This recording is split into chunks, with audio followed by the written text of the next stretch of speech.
Welcome to the National Pulse. I guess we decided for the short intro today.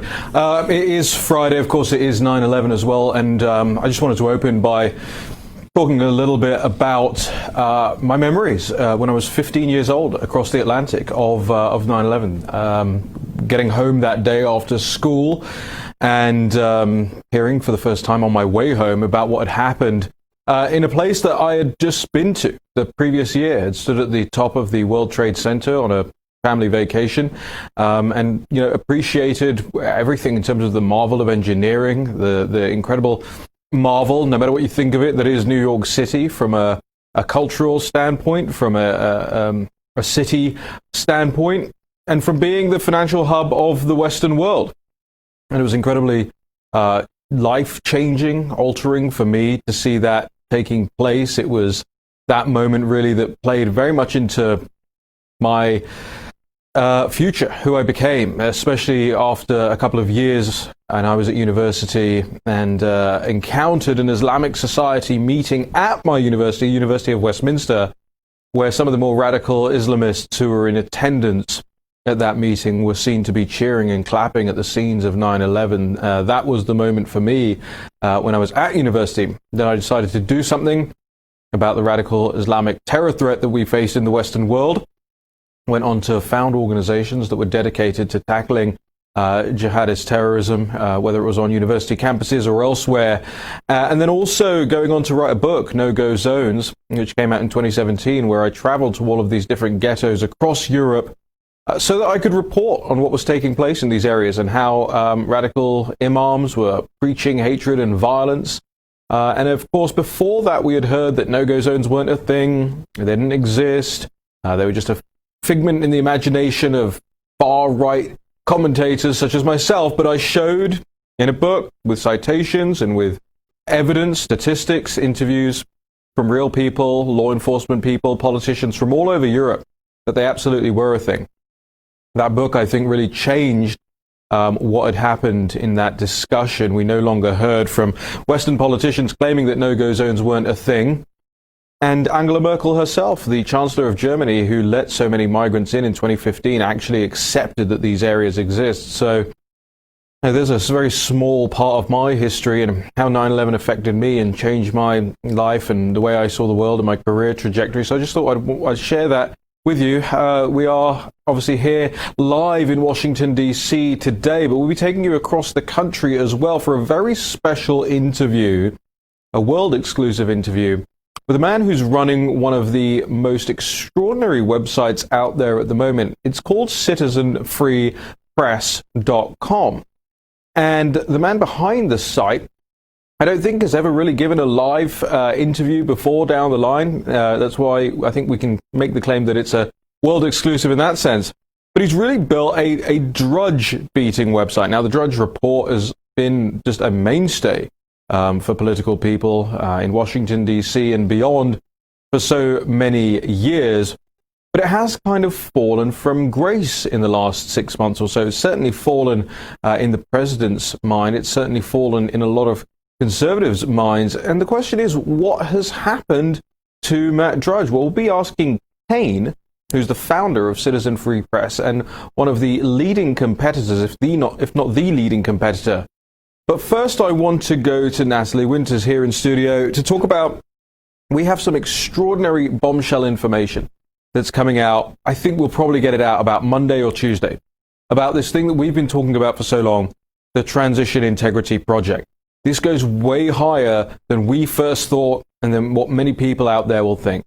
Exactly. The Transition Integrity Project, which we've exposed as having links to the Chinese Communist Party, George Soros, a host of Democratic activists. In short, you can call it TIP, is just that, the tip of an iceberg of a much more calculated and sinister plot, really to steal the 2020 election to ensure a Biden victory. This goes, frankly, all the way to the top, involving former president staffers, high-level staffers at that. And since President Trump's inauguration day, you've seen these same groups. It's a different iteration, a different name, but it's the same actors, the same individuals with the same goal of bringing President Trump down. Yeah, and there's just some extraordinary information that we've managed to dig up.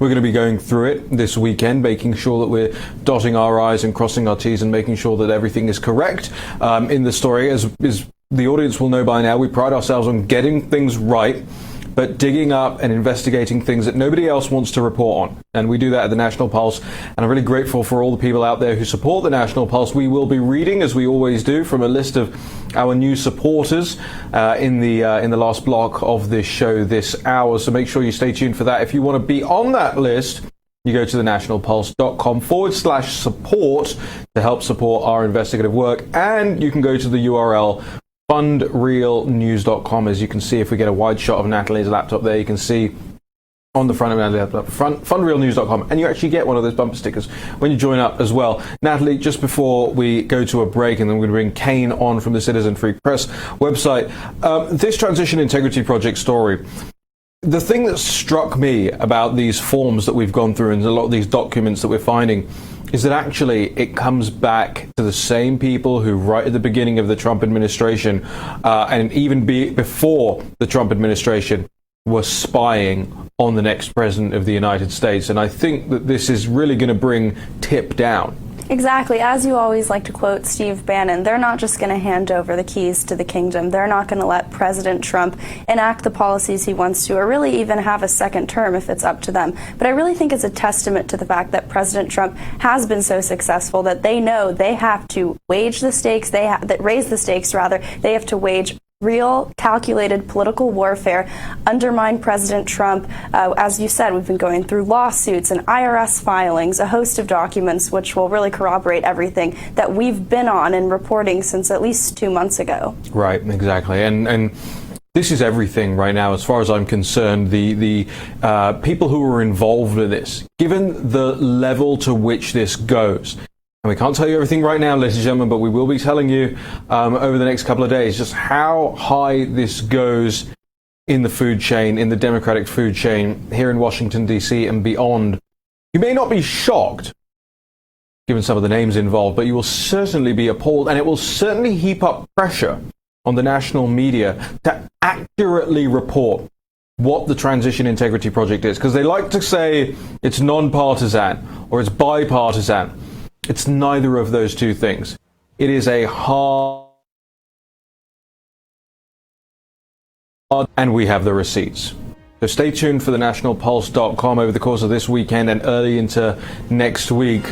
This is the National Pulse. When we return, Kane from Citizen Free Press. We'll be right back.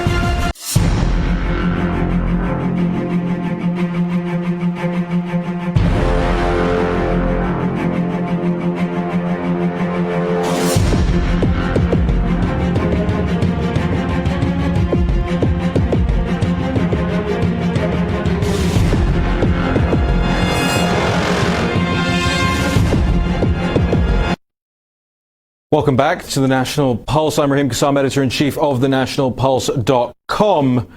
It is Friday, obviously, a very important anniversary here, the 19th anniversary of 9/11. I am glad that there is a lot of attention on this anniversary, especially whether or not we're teaching the next generation enough about this. And of course, you've been hearing about that all day long here on America's Voice. We did that on the War Room this morning, spoke to just some amazing people who were there on the ground when it happened, whether it was Mayor Giuliani, Bernie Kerik, Bug Sexton, that whole crowd. So make sure you go back if you missed this morning on the War Room. It was just a stellar 2 hours of some great American heroes. I want to pivot now, however, to what I think is another American hero in a different sense. There is a great big gaping vacuum out there in conservative media, left by Matt Drudge, who appears to have gone full leftist, at least full establishment. Kane is the pseudonym of the founder of the citizenfreepress.com website, which is driving just incredible numbers right now and really doing justice to news as we had come to understand it from Matt Drudge's time at the helm. But Matt Drudge wants to leave the battlefield on the conservative side, and so be it. It's up to others to jump in. Kane joins us for an exclusive interview live right now. Kane, do you hear me? I do. How's the audio? Kane, it's fine. Just keep it at that level. Keep speaking to us at that level, and we'll be absolutely fine. Listen, we're very grateful for you joining us here on the show today. I know you haven't really given many, if any, real interviews like this And I want to start off because it is 9/11. I want to make sure that we pay due deference to all of the people who have been through so much as a result of those heinous terrorist attacks. And I just wanted to ask you about your memories of 9/11. Before I say it was interesting to hear your thoughts about being 15 years old and back in London, and not long after your visit to New York City, the World Trade Center. I've actually never been there. I was in Santa Monica. I was, I guess, 31 or 32 years old. It was 5:45 in the morning. I was awake because of trading. I was watching Joe Kernan and the old curmudgeon Mark on Squawk Box when the first jet hit, and of course, like everyone, my mind was blown. Immediately, I started thinking that we were likely to go to war. I'm sort of the antithesis of a neocon, but even I was roused that morning, and forgetting the stock market and everything I had going on there, it was a nightmare. And as it continued to unfold, every 30 minutes there was something else, and it's an awful memory. I'll never forget it. And it's important that we continue, as you said, to remind people and remind young people of why it happened and why bin Laden said it happened. And so today's an important day. Right, absolutely. Well, Kane, I mean, a lot of people know your website. It's doing just amazing numbers right now. But for those that don't, I suppose my first question is, what is citizenfreepress.com? Well, as it was originally imagined, it was to be a Drudge Report alternative. I first got the idea and not that I'm unique in that idea, but I visited Drudge for the first time based on Monica Lewinsky, that whole breaking thing in 1998. I was living in Santa Monica, as I said. And 5 minutes after I visited, I wanted to start an alternative. And not because there was anything wrong with what Drudge was doing, but just because I wanted more. He had 35 or 40 stories. That was all he was really doing per day back then. And I loved it. I'm a news junkie. And I immediately wanted to start a competitor. Or not a competitor, but just an alternative. So it's actually had been in my mind for 19 years before I finally did this. I didn't really get seriously thinking about it until the mid 2010s, but I kept actually putting it off because Matt Drudge explained it really well in an Alex Jones interview he did a few years ago before the election. And that is when he said he hadn't had a day off in 23 years. Now, we know he's had help. A number of people have helped him with the site, from Andrew Breitbart to Joseph Curl to others. But he was still doing it every day. And one of his friends described that he was never without his laptop. So I had that in mind, and I knew that. And I knew my life was going to change. Once you start, you can't stop. Any work that you've done is destroyed in 24 hours or 12 hours if your site doesn't update. So I put it off for a while, and it's even been more of a life-changing experience than I imagined. And so just for the people that don't know, I mean, what that is, an alternative to Drudge, effectively the Drudge Report is an aggregator. It pulls the most important stories as far as Matt Drudge and his team are concerned, and it places them on this website that has been, and I think we can get an image of the website up there in just a second on the screens, but this website that kind of tiers the news and re-headlines some of the stories that that Matt Drudge thought were important. And your site looks quite similar, I would say, right? Yeah, it does. And it was, I paid homage to the guy. As much as people are upset with him, and I can certainly understand why, he's still the pioneer. In my view, the Drudge Report is the greatest website ever created in terms of format. It's fantastic. You don't have difficulty finding stories. Now, granted, he'll often put news stories further down the fold in one of the three columns. You have to spend a little time looking for them, and I don't do that on Citizen Free Press.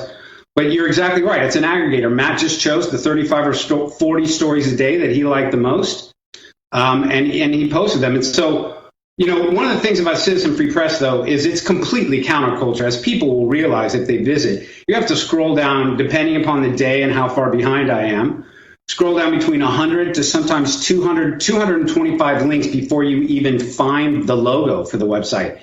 And people think that's ridiculous and crazy, and they're always telling me to move it to the top. But it's, that's sort of what I like about it. It's rip and read.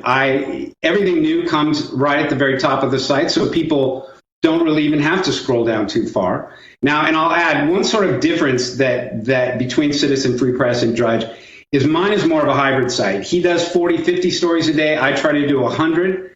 And of those 100, maybe 30, 35 are my own stories. Often videos, let's say, of you and Natalie or other fantastic media people. And so those 35 or 40 stories allow commenting. Kane, yes. Kane, we've got to go to a quick break. Just hang on to that thought. We'll come back. I want to get into what drives you, how you actually curate the site.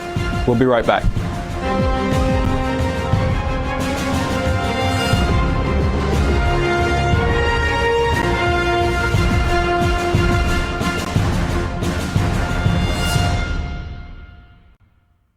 Welcome back to the National Pulse.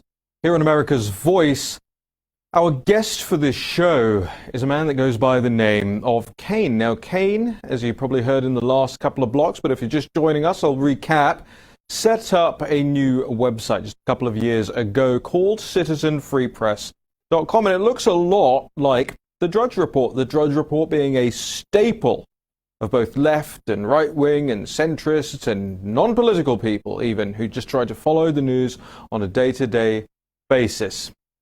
Now, Kane has had incredible success, and I want to get his thoughts on what's driving that. But first, Kane, just finish us off on the point you were making before we had to go to break about how this site came together for you and how you actually deal with this. You have a countercultural site, as you say. There's no logo up front. You're very kind of almost subtle and humble in that sense. But what is it? Is it a strategic decision to do that, or is it just sort of you've just learned it over time?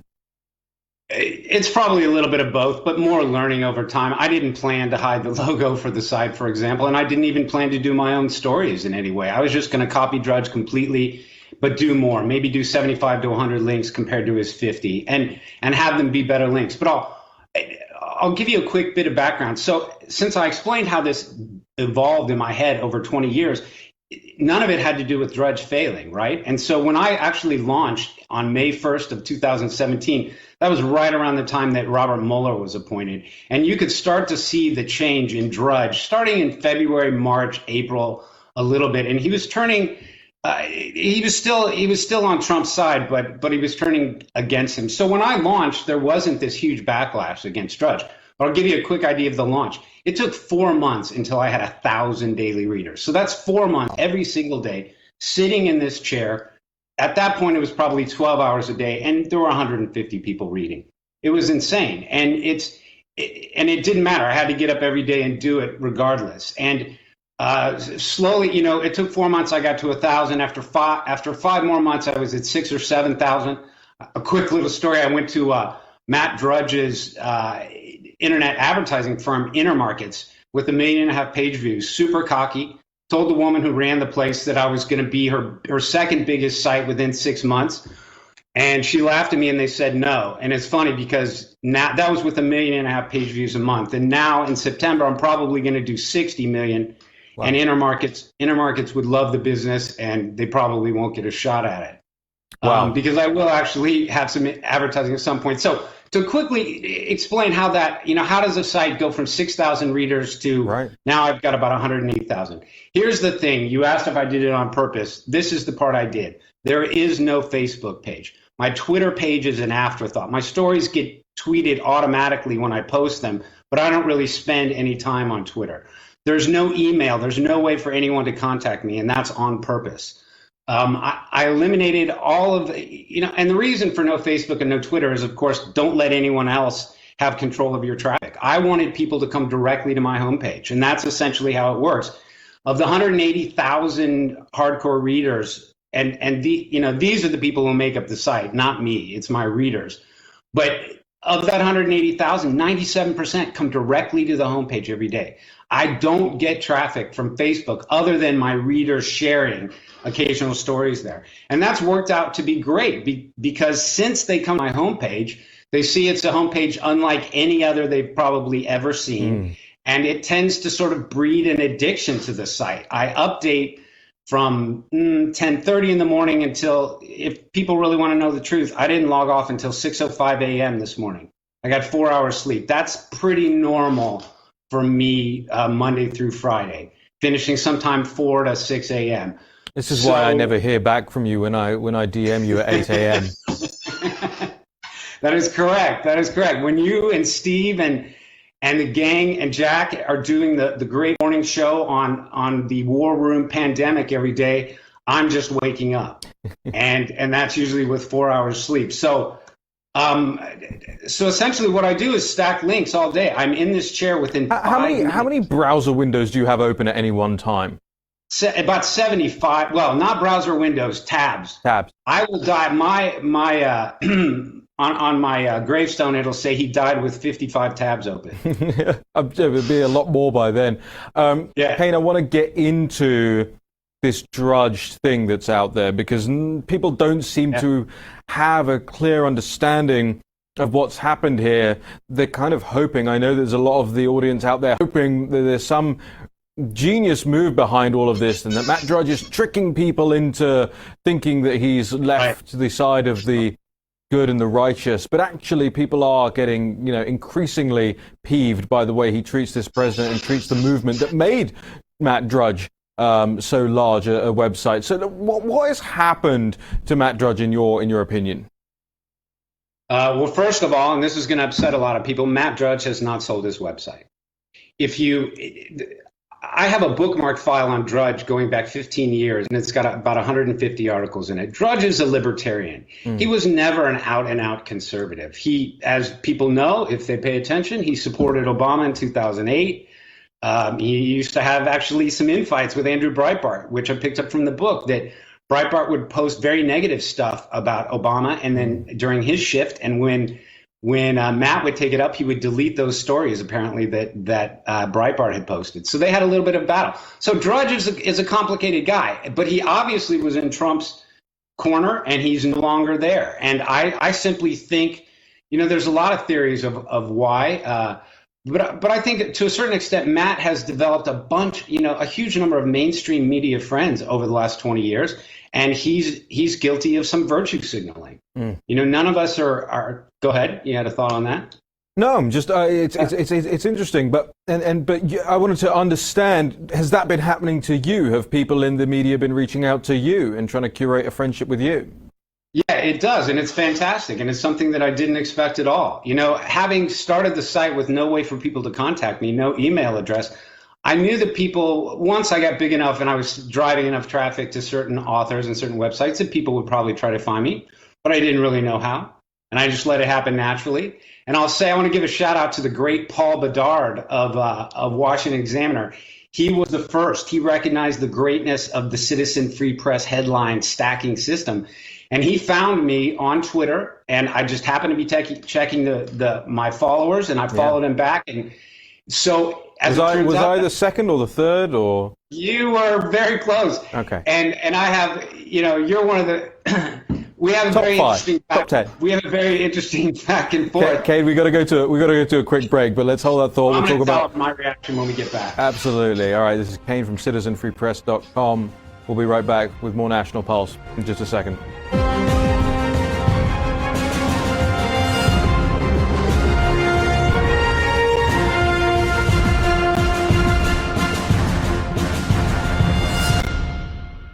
Welcome back to the National Pulse. I'm Raheem Kassam, the editor-in-chief of thenationalpulse.com. I want to thank all of our supporters out there. You can go to fundrealnews.com and support our work. Our guest today is a very intriguing figure, and we're incredibly grateful for Kane coming on this show and telling us a little bit about himself and how his website, citizenfreepress.com, how it got started. There's a lot of different aggregators out there at the moment trying to fill the void that Matt Drudge seems to have left in his wake. And Kane, I just want to understand from you as well, because you sort of go through these statistics quite religiously, whether it's SimilarWeb or other sites that provide the numbers. Matt Drudge is having a bit of an apocalypse in terms of his readership. Is that not correct? That is correct, Raheem. I actually did a story on it last night. Because going to pull it up on my site while I talk to you. He's down, give the numbers quickly, he's down 53% since his peak in 2016.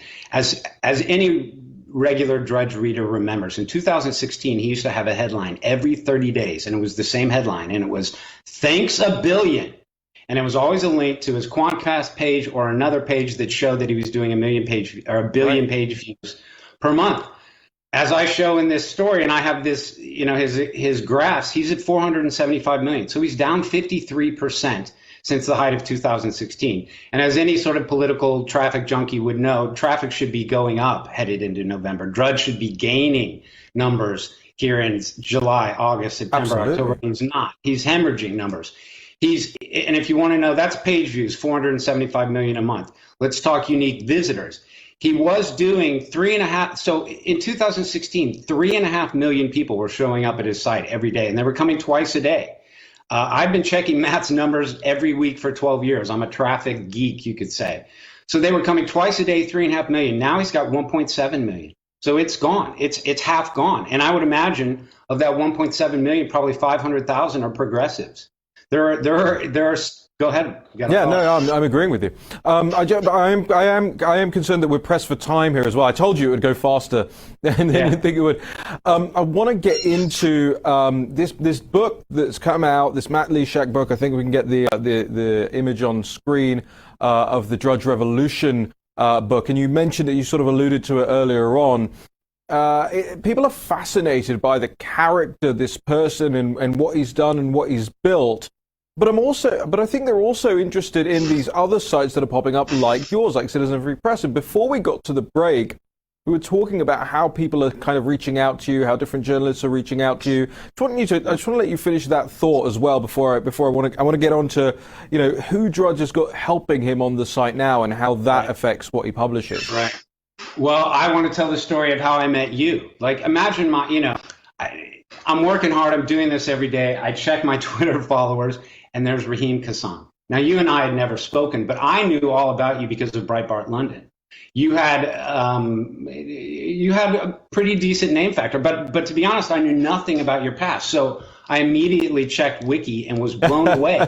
Number one, because it's the beard. I thought you were probably back in the day when I first was exposed to you, I thought you were probably 32 or 33, and in fact you were still in your 20s. Oh.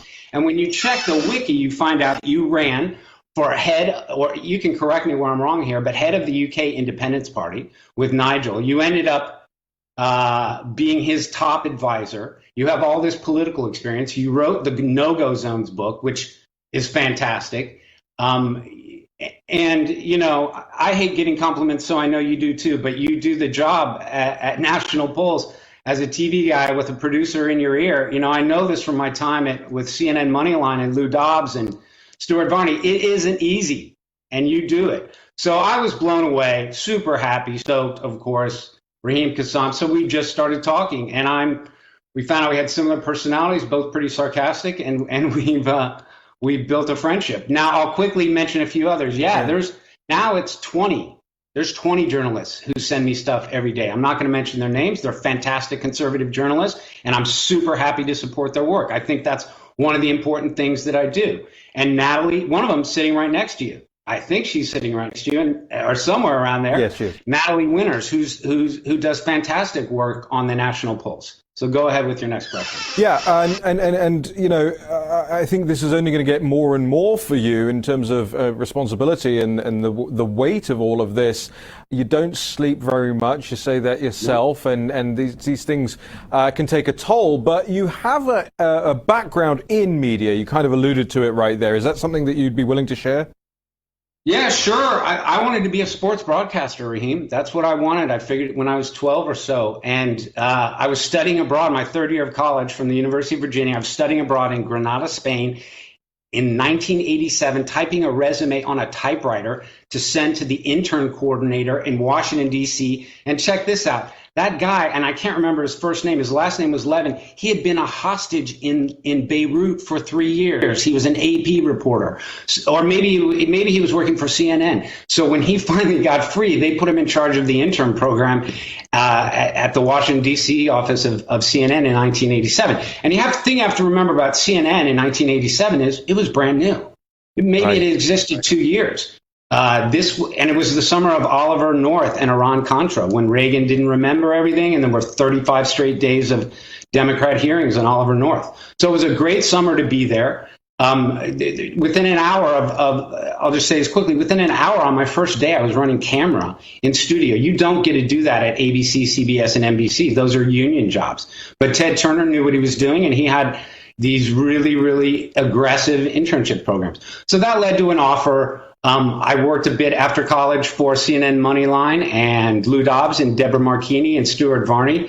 And then I actually went into investment banking. I went to work for Alex Brown and Sons in Baltimore. But yeah, media was always my thing. As you and I have talked, we're both news junkies. We love politics, but it's really about news and knowing things. And who knows why that is about us. But go ahead. Right. No, I mean, it's news that makes the world go round, and everything else kind of has to revolve around it. I know Andrew Breitbart had that famous phrase that politics was downstream from culture, but actually it's more like politics flows along the river bank that is culture, right? And the two move together. I want to get into, we've got about 40 seconds left here, so we're going to have to move this to after the break, but I want to get into just specifically who Matt Drudge has running his site, and if he hasn't sold it, then what in your mind has changed? I know you have a lot of insight into that, you have a lot of information on that, and I have some thoughts of my own as well. I know you had some questions for me as well. Kane is the guy we're speaking to. He is the man behind the citizenfreepress.com website, this real drudge killer that is just more and more popular by the day. When we come back on the National Pulse, we'll ask Kane, who's Matt Drudge got working for him and why? We'll be right back. There's more National Pulse after this short break.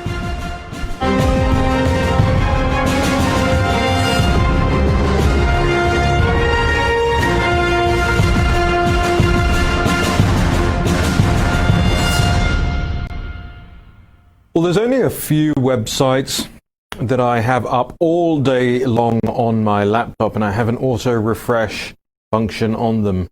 One of them is MarketWatch. One of them is a website called Nuzzle. It's something you plug your social media account into, and it tells you what all of your friends and their friends are sharing at any given time. And one of them is citizenfreepress.com. The editor and the founder of Citizen Free Press, Kane. He's with us now on the show. Kane, thank you so much for doing this today and spending so much time with us. I know that your time is literally your money. I mean, you spend all day, every day, curating this news site and picking the best stories and attracting new audiences and leading them in the direction that you think is right. So I have a question for you. It's, how do you decide what is right? How do you decide how to talk about your stories and the headlines that should be on them? How do you decide how far up the page they should go? And what should the audience think about you in the sense of, you know, can they trust you? Will they be let down by you as so many felt let down by Matt Drudge? You know, it's funny. I'll take that last question first because I get that in comments occasionally. People will say, you know, Drudge went to the dark side. We're here with you. Make sure you don't change. Make sure it doesn't happen to you. And it always blows me away when I hear that question because I am a conservative. I'm not a libertarian who pretends to be a conservative. These are the views that I've held for most of my adult life. So none of that is going to change. So the other thing is to answer your other questions about how I decide. That's sort of that it's you know, it's sausage making. It's ugly, you know, behind the scenes. It's 55 tabs open. It's me working on 4 or 5 stories at once, and a lot of it is random. I'll see a story that has moved down the page, and I want it back up at the top, and I decide to do it. What's my overall deciding factor for posting stories is, do I find it interesting? You know, I tend to do news and less op-eds. I heard you commenting on a show a couple weeks ago. I don't know if it was the war room pandemic or if it was your Nat Pulse show, but you're talking about how you first wrote op-eds, and it took you a while to realize it's news. People want news. Right. They don't want to, So honestly, they don't care about my opinion. They want us to do the news, and it's our responsibility if they come to a news website not to service them with 85% op-eds. And I think, Kane, this is where a lot of the mainstream news organizations are going wrong at the moment. They're servicing their audience with highly editorialized news copy plus op-ed. Yeah. You're absolutely correct. And I give almost none of that. One of the things you'll see about the stories now, it's because I don't have time since I'm doing 100 a day, but there's very little commentary in them. It tends to be basic description, video, and links. And it's because I don't think people really want that. They don't really care. Now, granted, there's some great op-ed writers. I'll give a shout out to one, Kurt Schliester. I think he's awesome. He writes some great stuff, some aggressive stuff. But for the most part, it's, I look for news, and the factor that decides it is if I find it interesting. And I post a lot of weird stories. It's not all politics. Right. I don't do robot sex like Matt Drudge, but I do. You mean posting it, not having it? That is correct. Right. Yeah, and you don't know what I'm actually doing in my office. just need to clarify on that. Kane, just a follow-up question on that really quickly as well. Is it emotion? Is it ideology? Is there a science to the ranking system on your site? No, there really isn't. Not at all. It's a lot more random than people would imagine. It's a living, breathing thing. I sort of feel like I change headlines all the time. I got you to change one the other day. Yeah, you did. Yeah, you did with the Florida comment, I believe. Well, we changed woman to Florida woman. I feel like everybody clicks on something where it says Florida in front of it. You're right.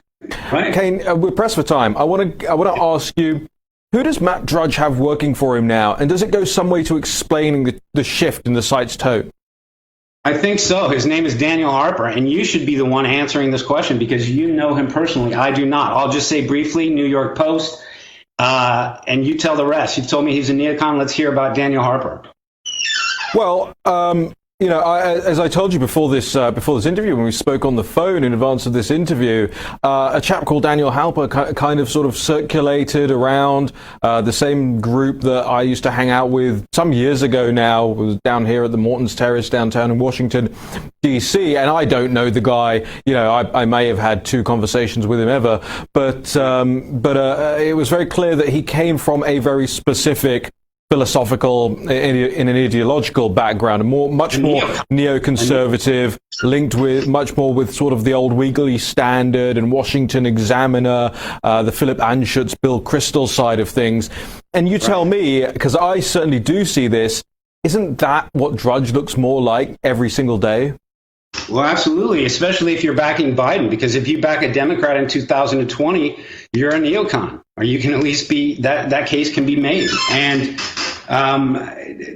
so look, I don't know much about the Harper guy, but I know that Matt has had help, and it's probably half the day that Daniel Harper runs that site, and I'm sure his influence is there. But ultimately, it's Drudge, and Drudge turned against Trump, and he supports, Dementia Joe, Sniffy Joe, and you'll have to pardon, I speak the way I write my website, which is making fun of people with headlines. So that's why you get those nicknames sometimes. But it's Drudge himself. He's the one who shifted. And I know you mentioned briefly, is Drudge still doing it? So let's talk about that. I can confirm Matt Drudge is still running that site. And if I can do it privately, or I can tell you to look at the site. He's still linking to Alex Jones and InfoWars. And I'm not disparaging Alex Jones, but if Matt Drudge had given up control, the first site they would have kicked off is InfoWars. The left and the center hates Alex Jones. So there's one proof. He still links to Camille Paglia when she comes up. And that's a very unique link. His other favorites, Maureen Dowd and Peggy Noonan. So Matt is still involved with the site, and I won't get into the private reasons that I know, other than a well-known conservative website operator got confirmation from Matt himself. I'll just say that through email. Breaking some news here. Kane, we've got to go to a quick break. Our last one. We'll bring you back. When we come back, I want to thank our supporters. I'll have a list of those to thank in the next segment as well. And then I want to go back to Kane. And Kane, be prepared, because I want to get your thoughts on the election, how the president is doing, what you think he might be able to do better, and if you have any predictions for November the 3rd, 4th, 5th, 6th, 7th, 8th, 9th, 10th, etc., as this process drags on into January, then I want to hear them. Kane and Raheem Kassam, we'll be right back. Well, I'm going to call him the hardest working man in media just because I want that moniker to stick. Kane from citizenfreepress.com is joining us here on the National Pulse show. But before we go back to Kane, very quickly, every Friday we like to say thank you to our supporters on the website, people who keep our investigations going. So just a couple of names. We had a technical issue today, so we can't put them all on screen like we did last week, but I'll read a couple of names here for you all today. Michael W., Laurel G., Crystal P., Lorraine C., Brent A., Christopher G., Mark B., Lydia H., Joan F., Sharon M., Joel D., Paul E., Peter K., J.R., that's J-A-Y, R, Teresa F., Richard, Russell W., Kimberly S., Virginia R., Laurie V., and more and more and more. And we're just ever so grateful for all of you who are signing up for the site, fundrealnews.com, thenationalpulse.com/support. Honestly, we don't have any big corporate backers. We didn't build this site with tens of thousands, let alone hundreds of thousands or millions of dollars in our pockets. You know, we've just built this from scratch, and we're incredibly grateful to those of you who have chosen to support us. One of the other people we're incredibly grateful to for all the link bags and all the traffic is Kane from Citizen Free Press. Kane, I got to get your thoughts on this election. It's these next 50 days are going to be really exciting. I'm going to talk fast because I know we have a short amount of time. Yeah. Look, it's the mail-in. The mail-in issue is the wild card here.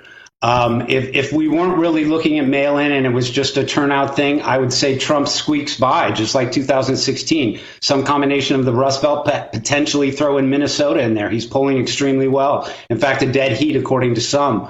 I still think it's going to be extremely close. It's going to be horrific that we probably won't know, though, for several days, if not a week. Let's hope that. Well, okay.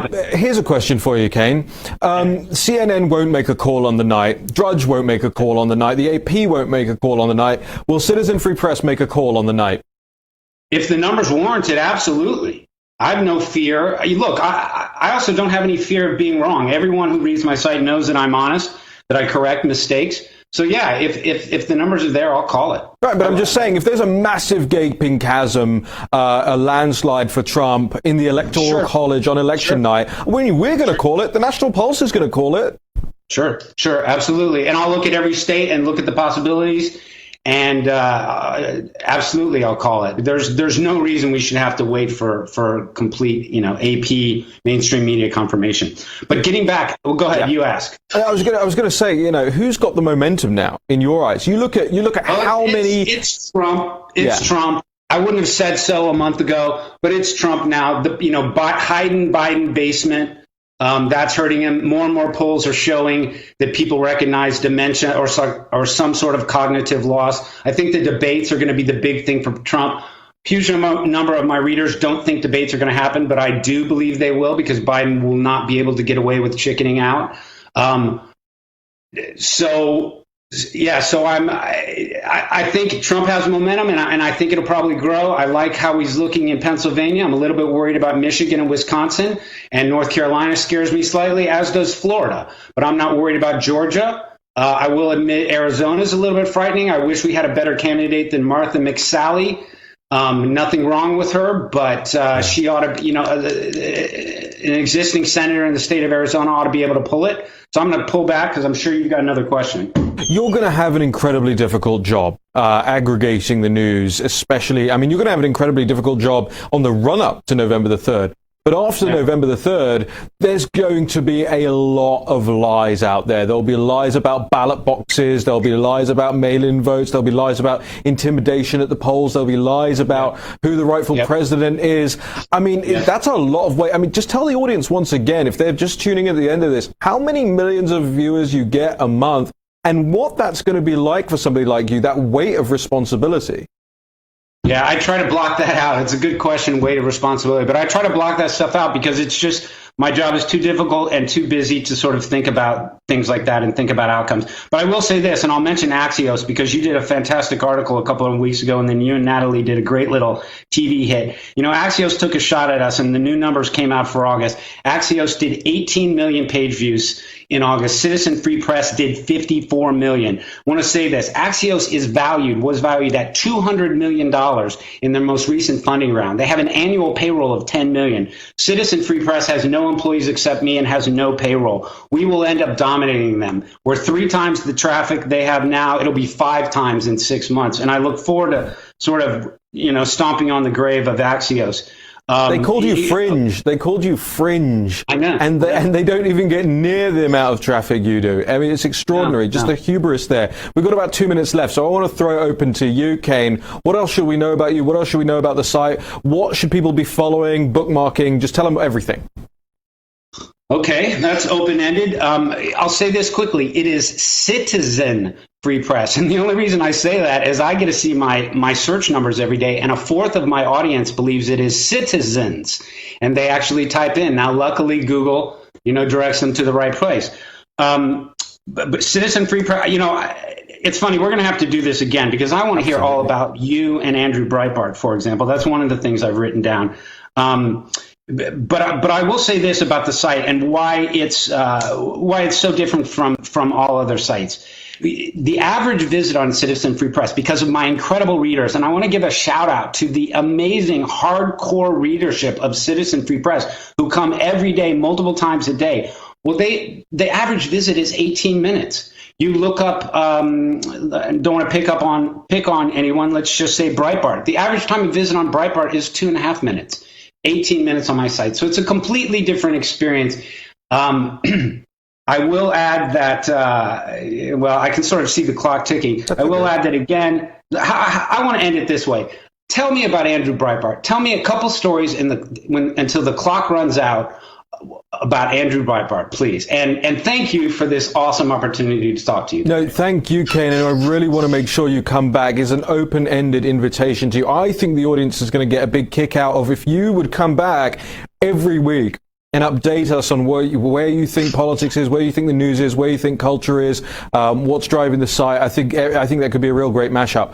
I won't tell you any stories right now about Andrew Breitbart, and I'll tell you why, because we've only got 20 seconds left, and I only have one story, and it's not even that interesting a story, but I'll save it for another time, and I'll tell it properly, because the only one time I actually met Andrew Breitbart was in person, and it was just a brush meeting, and Steve Bannon was really the guy that brought me into Breitbart. But hey, until next week, I want to thank Kane, by the way, but until next week, this is the National Pulse. We'll see you next Monday at 3 p.m. See you then.